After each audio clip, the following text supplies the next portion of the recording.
Bwana Yesu asifiwe, watu wa Mungu tena. Kuna jambo nataka kuona kuhusu habari ya imani.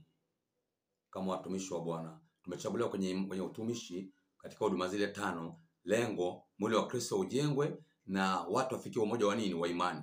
Lakini hapa imekuwa tofauti. Angalia kitabu cha Zaburi 105:16, anasema ya kwamba akaita njia ipate kujilia nchi, akaharibu chakula chote walichokitegemea. Mungu ukitegemea mahali anapenda kupaharibu. Kuna watu kanisani wakachagua watu kanisani kwa sababu wana pesa, wakapa na vyo, lakini hana uwezo wa kiroho. Ile wana pesa wakawa wanawategemea, Mungu akawaondoa. Kuna watu kwa maisha yako wameondolewa kabisa, hata ukipiga simu wapokee, ukiwatafuta wakutafuta, wala hata kama ujumbe wa kujibu. Nini kimetokea? Mungu amewaondoa kwa kuwa umewategemea. Mungu anataka achukue utukufu.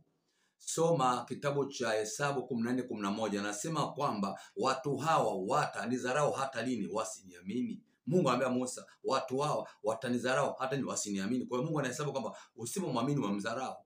Kwa hiyo ukisoma kitabu cha Ibrania 11:6, anasema kwamba yeye amwendee Mungu, amini kwamba yupo na wapa thawabu wale wamwombao. Kwa hiyo Mungu anataka umtegemee. Can you imagine leo kama uko na mke wako alafu ghafla akaenda ile shida kwa mwanamume mwingine, au kama uko na mume wako alafu ghafla unasikia mtu anaongelea kwa mwanamume mwingine, inasikia mambo yamekudharau. Kwa hiyo kutokea hapa lazima utapata hiyo tatizo, kwa kutokea kwamba nini? Umedharaulika. Kwa hiyo cha msingi hakikisha kwamba eka kwa kina kwenye moyo wako jambo hili hapa, ili Mungu aheshimiwe kwa kumwamini. Shalom. Shalom. Na kutokea pale watu wengi sana wamefika mahali wameweka matumaini kwa watu, na ndio maana sasa hivi hapa umefeli. Kitabu cha Mika kimesema usimwekee kiongozi tumaini.